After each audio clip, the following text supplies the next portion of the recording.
Welcome to StarCraft2 Battle Report.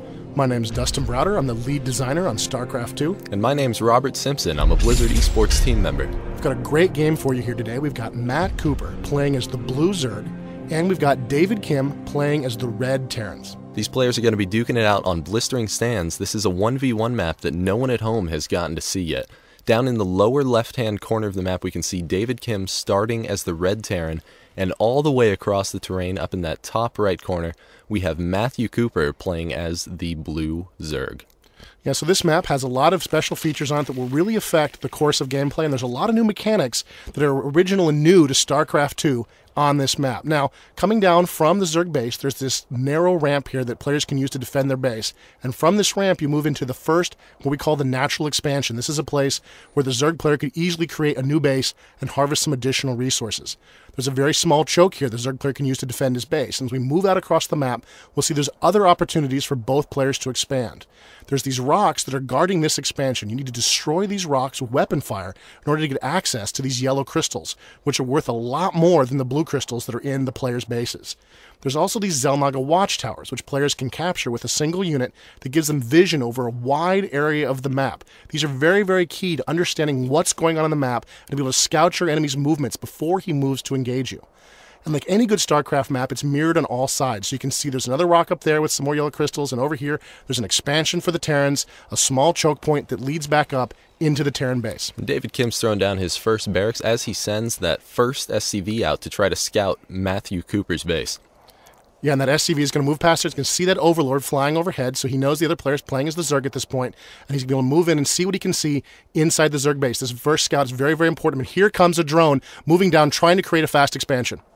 And here he goes. It's looking like that SCV is just going to miss that drone. We can see that Matt Cooper was saving up his minerals to try and get the fast expand down, and it looks like David Kim moves away. He doesn't see this expansion, and Matthew Cooper seizes the opportunity and places that natural expand. What a great move by the Zerg player. That SCV could totally have blocked that drone from making that hatchery. The hatchery cannot build where the SCV is standing, so the SCV could just hung out there and blocked that drone from making that hatchery. Instead, the drone sneaks off, hides in the back, and he's able to make the expansion, put the hatchery in play, and the SCV is reduced to just scouting around inside the Zerg base. And so David Kim is moving this SCV around, and it looks like Matt Cooper tries to throw down a spawning pool, but that SCV gets a little revenge by blocking it, delaying it for a few seconds. Matthew Cooper knows that he needs to get down that spawning pool to keep up, and there it goes. Yeah, that's exactly what he was hoping to do with the hatchery. He could have kept that hatchery occupied and off the board for a long time, but instead the hatchery has gone down, and now even the spawning pools go down, and that SCV is just reduced to scouting around inside the base.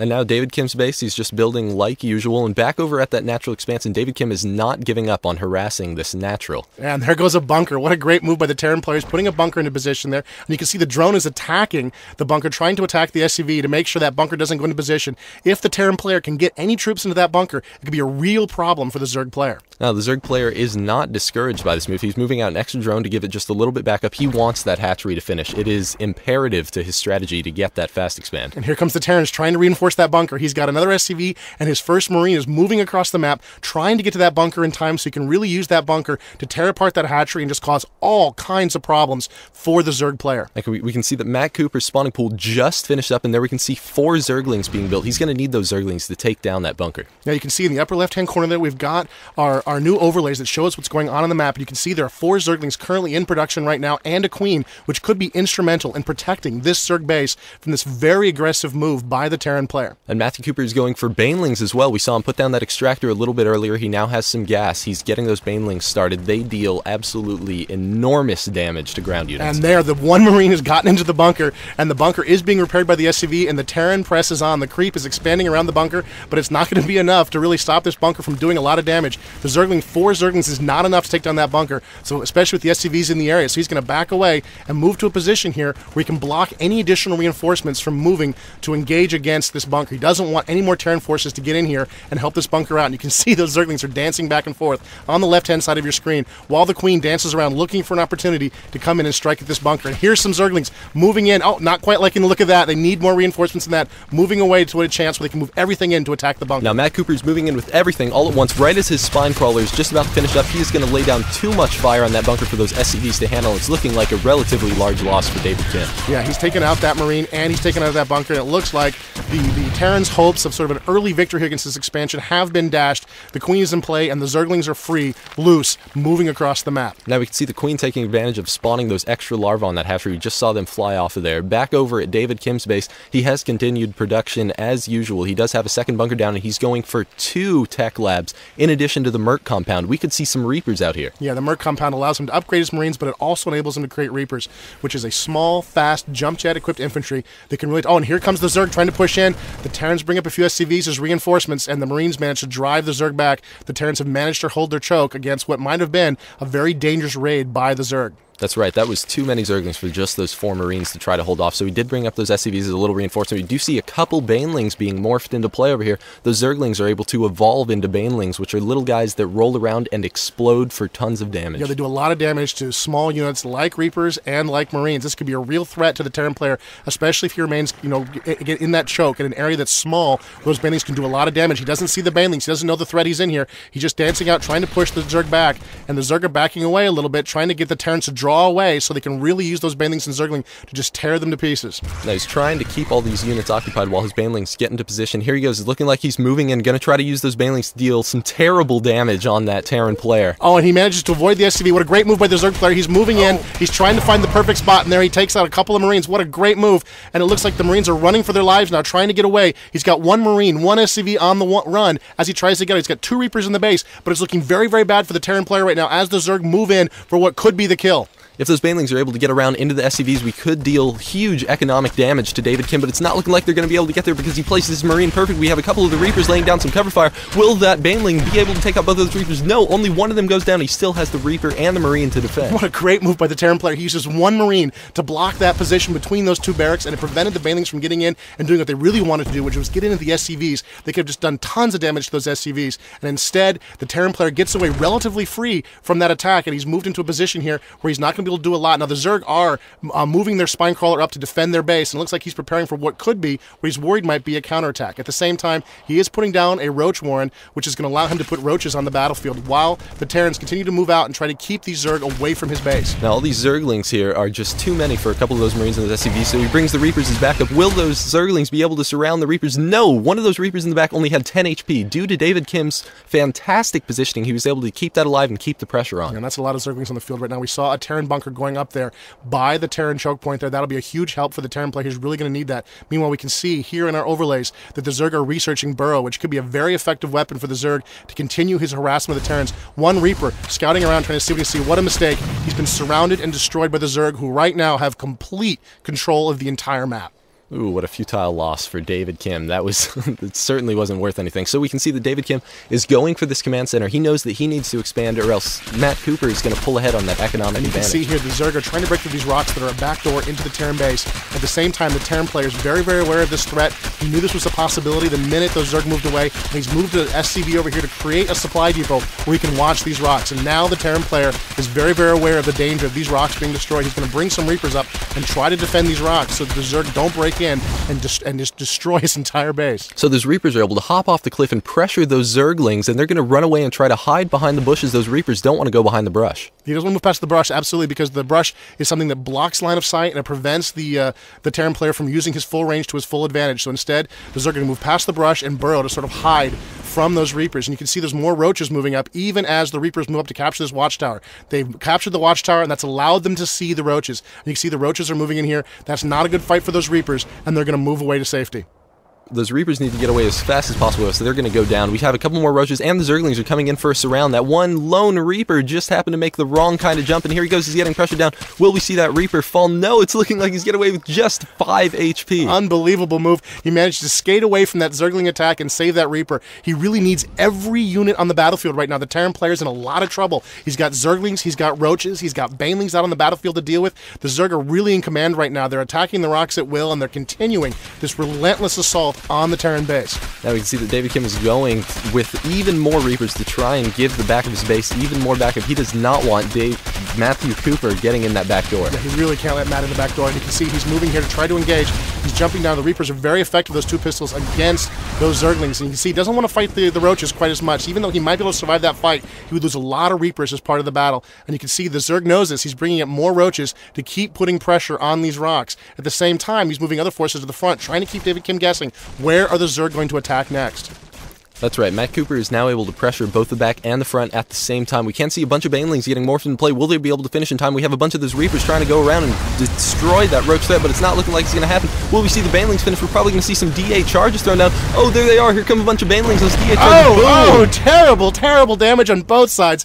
You can see the Zerg lost almost all of their forces to those D8 charges, to those proximity mines thrown down by the Reapers. At the same time, the Banelings swept in and just took out a huge number of the Terran Marines. You can see the Zerg are trying to press their advantage here and get in, but they don't have a lot of forces left. The Marines have managed to reinforce that bunker, and now the Zerg are just not really able to be very effective with what they have in the field. They got a couple of Roaches. The Marines are dancing around and making them work for it. Looks like a Marauder just came into play. That's going to be the end of that Roach right there, but there is still 1 Roach loose on the battlefield. And you can see it's gotten into the back here, and it's attacking that Marine, and now it's free to attack these SCVs. Here comes a Baneling trying to do some damage, and it does some damage to those SCVs. Not enough to take them all out, but still enough to hurt them very, very badly and allow this Roach to get a lot of free kills on these SCVs. Now, fortunately enough, Matt Cooper does have burrow research, so he's able to burrow that Roach while it very quickly regenerates its HP. That's going to enable it to recharge and still maintain just as big of a threat as it was in the first place. Yeah, he's got this Commando Roach here in the back of the Terran base, just tearing up the SCVs, and he's continuing to pressure the Terran's front door, moving in Zerglings against those Marauders. Not a lot of forces moving, a little bit of a waste of an attack here by the Zerg player, but he wants to keep the pressure up, and he wants to try to make sure that the Terrans can't figure out what to do. You see, the Roach is up again, and he's tearing away at those SCVs, killing as many as he can.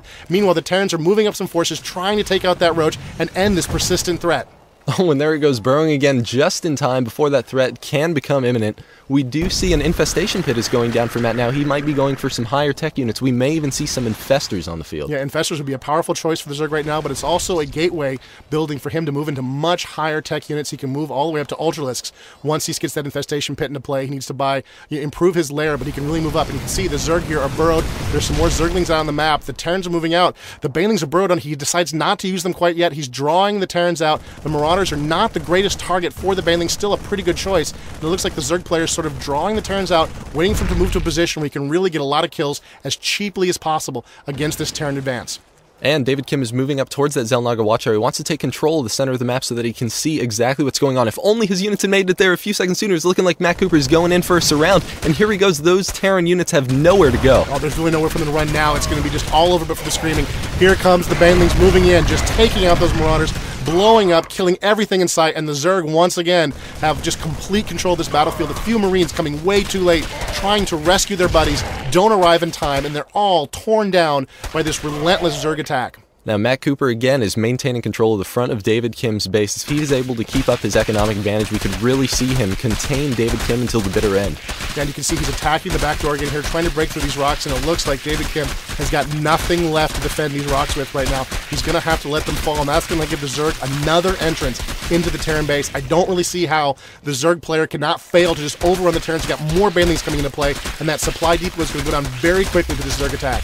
Now, all these Banelings are just about to finish morphing. We could see them make it right into David Kim's resource line and destroy a ton of SCVs. Here go the Zerglings. They're trying to lead the way here. Oh, and a couple Marauders and some Marines make it into some bunkers. It's looking like those Zerglings cannot pursue. Yeah, David Kim realized the threat and the danger was in there. He put up some bunkers very, very quickly to allow him to defend his base there. He knew he was not going to be able to protect those rocks anymore and that they were going to fall eventually. So he has put up some bunkers to allow him to defend himself. Meanwhile, the Zerg are moving here to the front door, trying to see what kind of threat they can offer. But this has bought David Kim some time to move his troops around inside his base. So he's free, because the Zerg player's taking a little too long here to press his attack, to move his troops around and protect himself however he chooses. Now, back over on production, we can see that the Zerglings are researching faster movements so that they can run around a little quicker. Matt Cooper being extra careful to make sure that David Kim cannot look around the rest of the map. He's got total control right now. He does not want the Terran player to understand what's going on right now. And the Terran player has no idea. There's another expansion going up here for the Zerg right now. He doesn't know about it.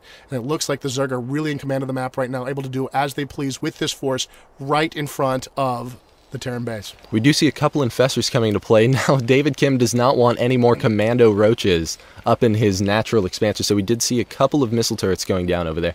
We do see that David Kim now has worked all the way up to Banshees. Right, he's really bought himself a lot of time here with all of these delays. The Zerg are not that high-tech yet, and the Banshees are coming out. This is a gunship for the Terran player that's very, very effective against ground units. Not a lot of anti-air in the game right now for the Zerg. It's going to make the Zerg very, very vulnerable to these Banshees.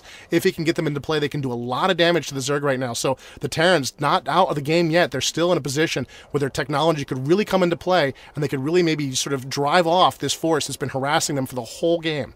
And here comes Matthew Cooper. He's scouting out the rest of the map as well because he's not sure if possibly David Kim had already built a command center and floated it over to one of these locations. Yeah, it's so hard with the Terrans to know what exactly is going on with their medevacs and all of the choices they have. It's very easy for the Terrans to sometimes sneak some buildings around the map and hide them in places where you least expect them. You saw those Banshees flying by overhead.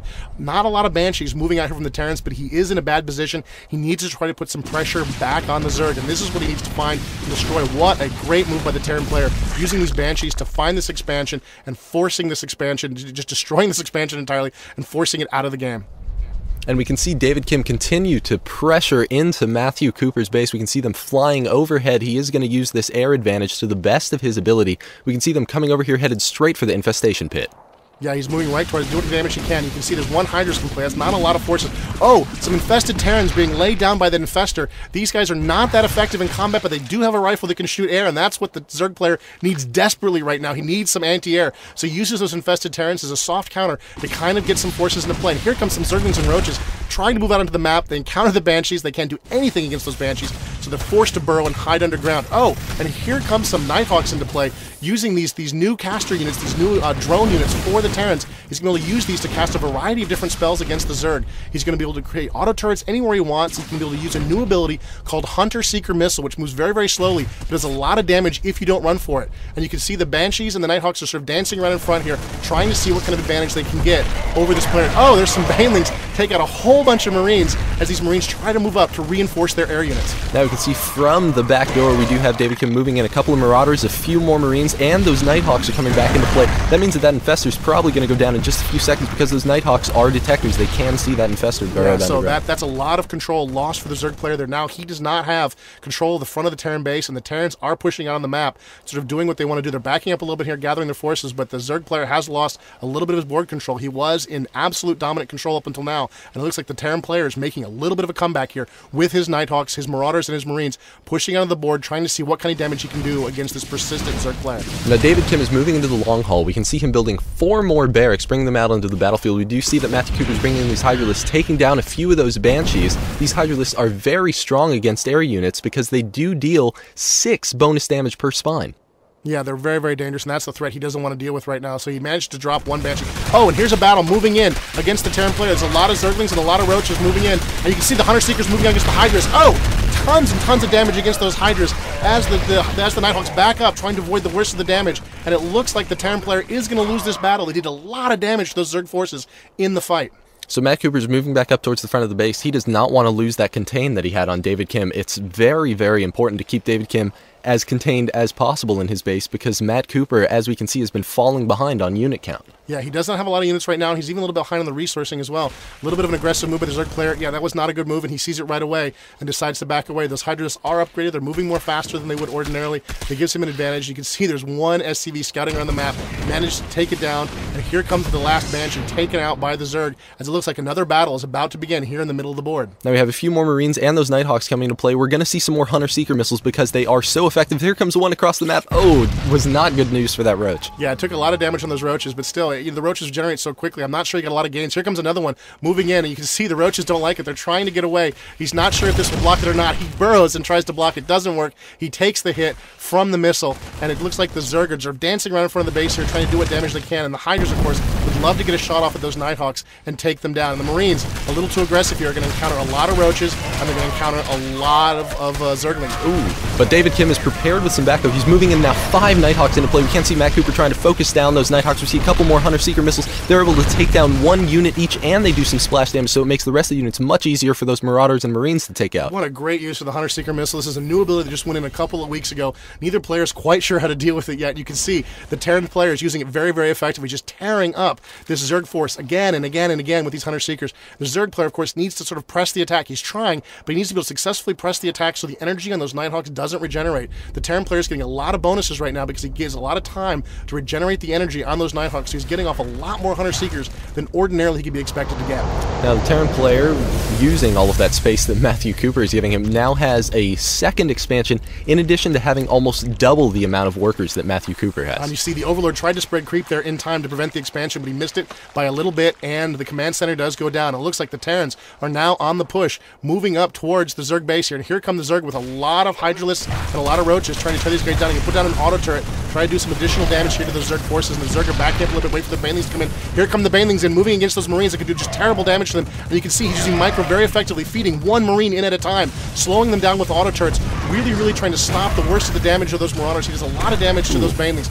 Takes damage in return, but still great use of Micro by the Terran player. He really reduced the amount of damage he could have taken from those Banelings by very carefully moving his forces and using auto turrets to try to slow those Banelings down. As all the ground forces fall, we can see that the Nighthawks are moving up into the Zerg base, trying to pressure as much as they can, or possibly just salvage the rest of his units to try and make them last as long as possible, and that Queen is able to take out that Nighthawk. Yeah, what a great move by the Zerg. And the Zerg looks like, again, they're in command of the situation. Moving up into the base, those bunkers look like those bunkers are empty, and there's really nothing the Terrans can do at this point to defend this base. They're going to have to bring some additional reinforcements.